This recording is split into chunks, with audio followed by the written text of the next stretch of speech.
সামনে এসে খুব ভালো লাগছে, খুব ভালো লাগছে। আর আমি 3 দিন থেকে অপেক্ষা করে আছি কবে বিশ্বদেব মঠ থেকে এখানে আসবেন আপনারা।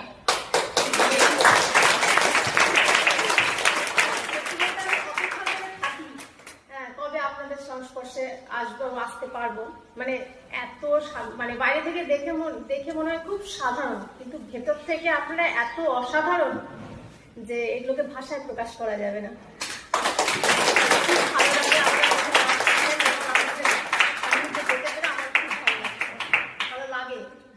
আর ভবিষ্যতেও চাইবো আপনারা আরো বেশি বেশি করে কালীকুণ্ডী ধামে আসেন এবং আপনাদের এই সুন্দর সুন্দর বাণীগুলো এই রসিকপুরবাসী যাতে শুনতে পায়। এবং এখানেও অনেক বাচ্চা বাচ্চা ছেলে বা বড়রাও অনেক অসৎ পথ অবলম্বন করে বা খারাপ সংস্পর্শে চলে যাচ্ছে।